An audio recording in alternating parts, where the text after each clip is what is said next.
اعوذ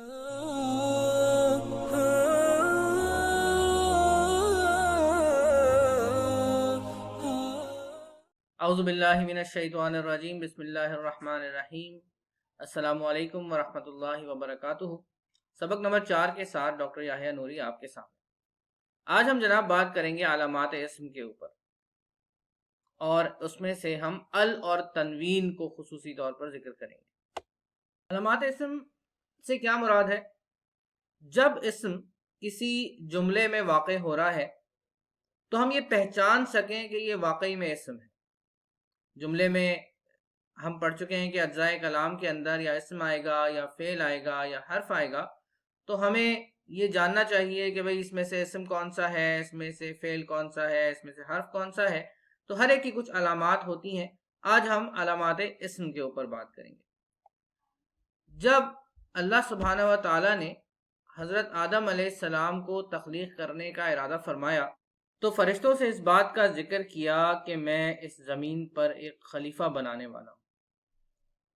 فرشتوں نے عرض کیا کہ آپ اس زمین پر ایک ایسی مخلوق کو اپنا نائب مقرر کرنے والے ہیں جو زمین پر فساد پھیلائے گا اور کشت و خوں کرے گا۔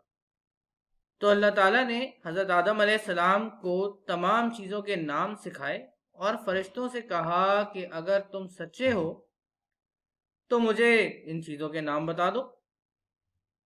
تو فرشتوں نے کہا سبحانک لا علم لنا الا ما علمتنا، ہم تو بس وہی جانتے ہیں جو آپ نے ہمیں سکھایا، اور آپ کی ذات پاک ہے۔ تو ہم بھی آج ناموں کے بارے میں پڑھیں گے، اسم کے بارے میں پڑھیں گے۔ پہلے تو یہ سمجھ لیں کہ اسم کے اوپر یہ جو زیر زبر پیش ہوتے ہیں ان کو ہم حرکات کہتے ہیں۔ اگر یہ آخری حرف پر ہوں تو یہ اعراب کہلاتے ہیں اور ان کے اسپیسیفک نام ہیں عربی میں۔ مثال کے طور پہ پیش کو ہم ضمہ کہتے ہیں، زبر کو ہم فتحہ کہتے ہیں، زیر کو ہم کسرہ کہتے ہیں اور جزم کو ہم سکون کہتے ہیں۔ یہ جو اعراب ہیں، یہ جو آخری حرف کے اوپر موجود ہیں، یہ مختلف وجوہات کی بنا پر بدلتے رہتے ہیں۔ ان وجوہات کا ذکر ہم نے آگے چل کر کرنا ہے، مگر آپ کے ذہن میں ہوگا کہ کبھی ہم پڑھتے ہیں ان اللہ، کبھی ہم پڑھتے ہیں جناب اللہ الصمد، کبھی ہم پڑھتے ہیں فی اللہ۔ تو ہم مختلف انداز میں اس لفظ اللہ کو ادا کر رہے ہیں، اور اس کی کچھ وجوہات ہیں جس پر ہم آہستہ آہستہ آپ سے آگے چل کر بات کریں گے۔ یہ ذہن میں رہے کہ یہ جو زیر زبر پیش ہیں کبھی کبھی یہ ڈبل ہوتے ہیں، اور جب یہ ڈبل ہوتے ہیں تو اس کا مطلب یہ ہوتا ہے کہ یہ ایک اسم کو شو کر رہے ہیں، ایک اسم کو واضح کر رہے ہیں۔ مثال کے طور پہ مسجدن آتا ہے، مسجدن آتا ہے، مسجدن آتا ہے۔ جب دو پیش ہوں گے تو ہم کہیں گے کہ یہ ضمتان ہے، جب دو زبر ہوں گے تو ہم کہیں گے یہ فتحتان ہے، جب دو زیر ہوں گے تو ہم کہیں گے کہ یہ کسرتان ہے۔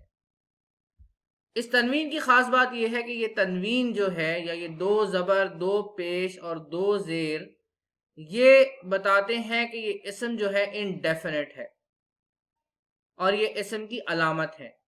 انڈیفینٹ سے کیا مراد ہے؟ اگر آپ انگلش گرامر کی طرف جائیں تو آپ کو پتہ چلے گا کہ جناب ہم مختلف ورڈز کے ساتھ آ یا این لگاتے ہیں، اور اگر وہ ڈیفینٹ ہو، مخصوص ہو، اسپیسیفک ہو تو اس کے ساتھ ہم دا لگاتے ہیں۔ تو اس کا ترجمہ آپ مثال کے طور پہ کوئی مسجد یا ایک مسجد کر سکتے ہیں، یعنی کوئی مخصوص مسجد نہیں ہے، ایک اسپیسیفک مسجد کی بات نہیں ہو رہی۔ لیکن اگر ہم ایک اسپیسیفک مسجد کی بات کریں تو پھر ہم اس کے ساتھ ال لگائیں گے اور ہم اس کو اسپیسیفائی کر دیں گے، من المسجد الحرام الی المسجد الاقصی۔ بیتن ایک انڈیفینٹ ناؤن ہے، کوئی گھر یا ایک گھر، اور اگر ہم اس کو خاص کرنا چاہیں تو ہم اس کو بیتن سے البیتو کر دیں گے، البیتا کر دیں گے، البیتی کر دیں گے۔ یہاں پہ آپ نے ایک بات محسوس کی ہوگی کہ اب میں تنوین کا ذکر نہیں کر رہا ہوں، اب میں آواز کو صرف ایک حرکت کے اوپر لے کے جا رہا ہوں یا ایک اعراب کے اوپر لے کر جا رہا ہوں۔ اس کی وجہ یہ ہے کہ جب ال داخل ہوتا ہے تو تنوین میں سے ایک زیر یا ایک زبر یا ایک پیش گر جاتی ہے. تنوین تنکیر کی نشانی ہے. تو جب ال داخل ہوتا ہے تو ہم کہتے ہیں کہ مخصوص ہو گیا ہے، اسپیسیفک ہو گیا ہے، ڈیفینٹ ہو گیا ہے. جب ہم کہیں گے المسجدو یا المسجدہ یا المسجدی تو اس کا مطلب ہے کہ کوئی اسپیسیفک اور خاص مسجد ہے جس کا ذکر ہو رہا ہے. اور جب ہم اس کو انگلش میں ٹرانسلیٹ کریں گے تو ہم اس کو دا مسجد ٹرانسلیٹ کریں گے. تو اس کا مطلب یہ ہے کہ اب ہم ایک پرٹیکولر مسجد کی بات کر رہے ہیں.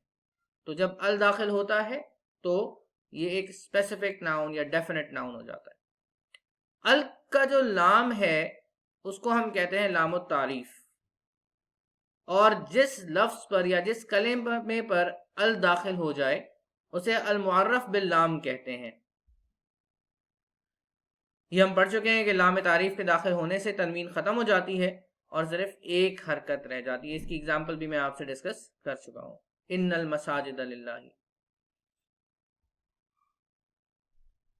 اگر ہم انگلش میں کہیں تو ال اور تنوین یہ پارٹیکلز ہیں، اور ال جو ہے وہ اسپیسیفک ہونے کا پارٹیکل ہے، ڈیفینٹ ہونے کا پارٹیکل ہے.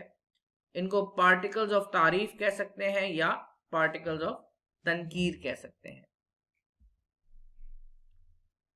یہ جناب ہمارا اسکیجول ہے جس کے تحت ہم چلتے ہیں. ہم کوشش کرتے ہیں کہ ایوری تھرسڈے یہ سبق آپ کے لیے پیش کر دیا جائے. ساتھ ساتھ ہی ہم اسپیسیفک مشقیں اپلوڈ کر دیتے ہیں جن کے جوابات آپ کو کمنگ منڈے کو مل جاتے ہیں. آپ اگر چاہتے ہیں کہ آپ کو اس سبق کے بارے میں یا ان اسباق کے بارے میں اپڈیٹس ملتی رہیں، آپ ایک اسپیسیفک سسٹم کے اندر جڑے رہیں، تو آپ اپنا نام اور شہر اس نمبر پر واٹس ایپ کر سکتے ہیں. آپ کو ایک براڈ کاسٹ گروپ کے اندر شامل کر دیا جائے گا. السلام علیکم ورحمۃ اللہ وبرکاتہ.